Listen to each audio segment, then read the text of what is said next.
샬롬, 주님의 평강이 여러분 안에 있기를 축복합니다. 우리 오늘은 이제 2권 내면의 삶의 권면들 중에서 1장 내면의 삶에 대해서 은혜를 나누겠습니다. 이 시대는 참 외적인 것이 중요시되는 시대입니다. 외모, 어떤 옷을 입느냐, 어떤 집에 사느냐, 어떤 차를 타느냐. 이러한 시대 우리가 잊지 말아야 될 것은 무엇입니까? 주님은 우리의 겉모습이 아니라 우리의 중심을 보신다는 것입니다. 그렇기 때문에 우리는 무엇보다 우리의 영혼, 우리의 내면을 아름답고 거룩하게 가꾸는 일에 더 집중해야 됩니다. 1절에 보면 우리가 내면의 삶에 집중해야 할 두 가지 이유가 나옵니다. 당신의 내면에 그리스도께 합당한 거처가 마련되기만 하면 주님은 당신에게 오셔서 당신을 위로해 주실 것입니다. 우리의 내면이 준비되기만 하면 주님께서 우리를 찾아오십니다. 만나주시고 위로하시고 힘도 주시고 기쁨도 주십니다. 그렇기 때문에 우리는 내면의 삶에 집중해야 합니다. 사람의 모든 영광과 아름다움은 내면으로부터 나오고 그리스도께서는 그것을 기뻐하십니다. 사람의 영광과 아름다움은 외적인 화려함이라든가 조건에서 나오는 것이 아닙니다. 내면에서 나옵니다. 무엇보다 주님이 기뻐하시는, 주님이 우리에게 보기 원하시는 것은 우리 내면에 나오는 신앙의 모습을 주님은 기뻐하시고 보기를 원하십니다. 그래서 주님을 만나기 위해, 주님을 기쁘시게 하기 위해서 우리는 내면의 삶을 아름답게 가꾸는 일에 더욱더 집중해야 합니다. 주님께서 보기 원하시는 내면의 모습은 첫째는 주님을 사랑함으로써 주님의 말씀을 따라 살려고 하는 모습입니다. 주님은 이렇게 말씀하십니다. 사람이 나를 사랑하면 내 말을 지키리니 내 아버지께서 그를 사랑하실 것이요 우리가 그에게 가서 거처를 그와 함께하리라. 사람이 나를 사랑하면 내 말을 지키리니 주님을 사랑해서 주님의 말씀대로 하려고 하는 모습, 바로 주님이 원하시는 아름다운 내면의 모습입니다. 둘째는 오직 주님만을 신뢰하는 마음입니다. 오직 하나님만을 신뢰하고 의지하며 오직 하나님만을 당신의 경의와 사랑의 대상으로 삼으십시오. 하나님께서는 당신에게 응답하실 것이고 당신을 위해 가장 좋은 일을 행하실 것입니다. 주님을 의지하는 것이 아니라 주님만을 의지해야 합니다. 사람을 의지해서는 안 됩니다. 그 이유에 대해 이렇게 말씀합니다. 사람은 바람처럼 수시로 변하는 존재이기 때문입니다. 사람은 변합니다. 사람이 변한다고 하는 것은 먼저 죽음을 의미하죠. 아무리 사랑하고 의지하는 사람도 영원히 할 수 없습니다. 언젠가 떠나게 되겠죠.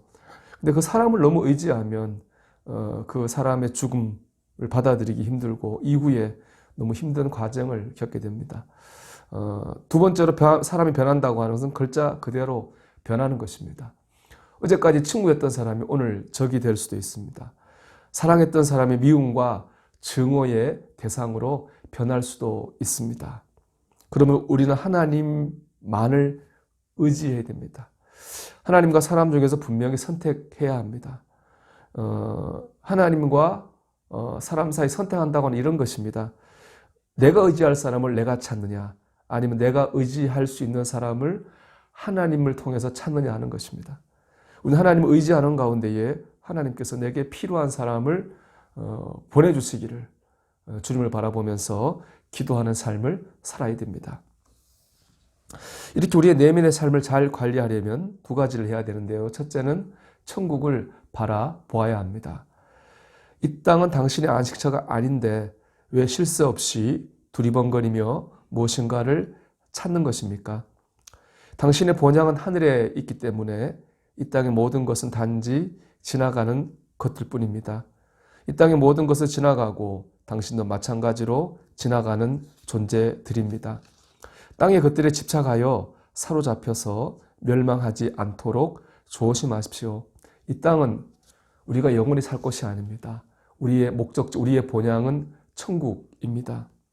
그렇기 때문에 이 땅에 지나치게 집착하는 마음을 내려놓아야 됩니다. 천국을 바라보면서 집착을 내려놓을 때에 우리는 우리의 내면의 삶을 건강하게 갖고 갈 수 있습니다. 두 번째, 십자가를 바라보아야 합니다. 하늘에 속한 것들을 묵상하는 법을 알지 못한다면 그리스도의 고난에 창념하고 그 거룩하신 상처들을 깊이 묵상하십시오. 십자가 위에서 그리스도께서 입으셨던 상처들과 그 상흔들을 온 마음으로 깊이 묵상한다면 환난 가운데서 큰 위로를 얻게 될 것이고 사람들로부터 받는 멸시에 별로 마음이 상하지 않게 될 것이며 사람들이 폄하하고 무시하는 말들도 어렵지 않게 감당할 수 있게 될 것입니다. 주님께서 십자가에서 고난받으신 것과 상처받으신 것을 묵상해야 됩니다. 그러면 죄 없는 주님도 고난을 당하셨는데 라는 깨달음이 오지요. 그 깨달음 속에서 우리는 환난의 큰 위로를 받습니다. 특별히 사람들로부터 받는 상처들, 그런 어려움들 잘 이겨낼 수 있습니다. 우리 마음이 잘 관리될 수 있는 것이죠. 이처럼 천국의 소망 가운데 집착을 내려놓고 십자가의 주님을 묵상하며 살 때 우리는 주변에 잘 흔들리지 않는 우리 건강하고도 견고한 내면의 삶을 살아갈 수 있습니다. 이렇게 말씀합니다.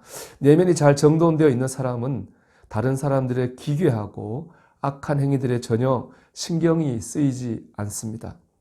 사람은 외적인 것들에 휘둘리는 정도만큼 외적인 일들에 의해서 방해를 받고 마음이 산만해집니다.